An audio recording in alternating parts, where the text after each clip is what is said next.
Hello everyone, welcome back to the channel. Have you ever held on to a grievance so long that it began to color every interaction you have? Have you ever wondered why forgiveness, so often praised, remains so difficult to practice in real life? Today we'll explore two essential insights.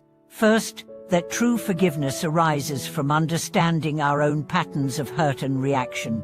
And second, that adjusting the way we relate to others transforms both our hearts and our communities.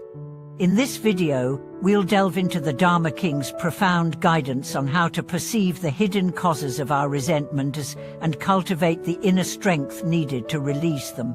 You'll learn concrete methods for shifting from defensiveness to openness, and discover why forgiveness is not a mere act of grace, but a radical step toward emotional freedom and relational harmony. It was a crisp autumn morning when the Dharma King gathered his senior students beneath the golden canopy of a centuries-old bonsai tree. The leaves drifted down like confetti as he posed his opening question. What is the true cost of holding a grudge? The students exchanged glances. Some admitted in silence that resentment drained their joy. Others confessed that anger had hardened their hearts. The Dharma King nodded and began with a story. In a remote village, two brothers inherited a small farm from their parents. The elder, diligent but strict, tended the fields with unyielding discipline. The younger, creative but temperamental, painted bright murals on the barn walls. One year, a storm devastated the crops. Blame quickly turned to bitterness. The elder accused his brother of neglect, while the younger felt stifled by his siblings' harsh judgment. Their feud grew, dividing the family and poisoning the land they worked together. Desperate, the brothers sought counsel from an itinerant monk known for his deep compassion. He listened without interruption, then asked each to describe the other's acts of kindness. Surprised, they struggled. It had been years since they noticed anything good. The monk then suggested a simple practice. Every evening, before sleep, each brother would recall one moment of generosity from the other and speak it aloud. They began with awkward silences and forced compliments. "You helped me carry water once, I remember," but as days passed, genuine warmth flickered. Slowly, the elder remembered how his brother always brewed tea for him at dawn. The younger recalled how his sibling stayed by his side when he fell ill. Forgiveness bloomed in those shared memories, and with it, the farm's vitality returned.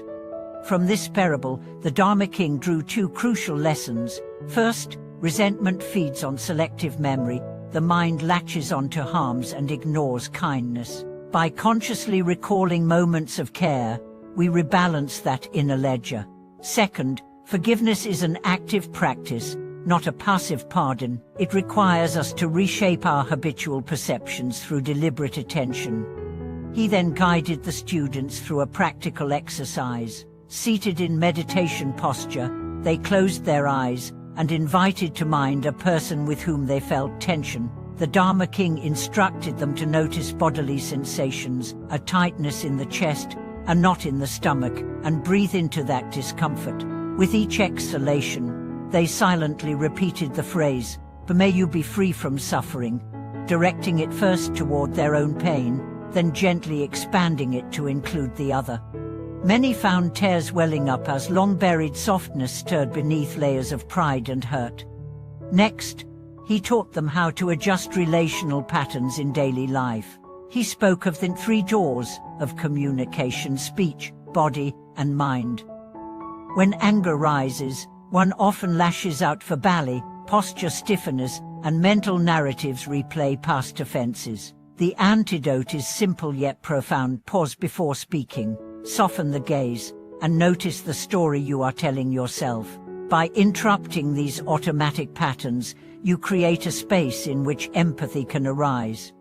Over weeks, the students practiced these teachings. One novice, once quick to snap at her roommate over small slights, began to greet her each morning with genuine warmth. Another, who habitually avoided his parents after a childhood rift, started phoning them weekly, opening with a simple admission, "I'm sorry for the hurt I carried for so long." These small shifts, the Dharma King explained, are the real work of forgiveness, an unfolding journey rather than a single grand gesture.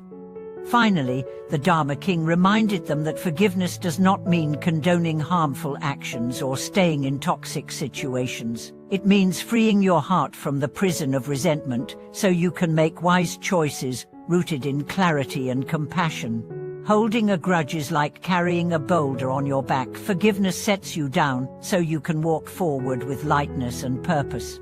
Thank you for watching this video.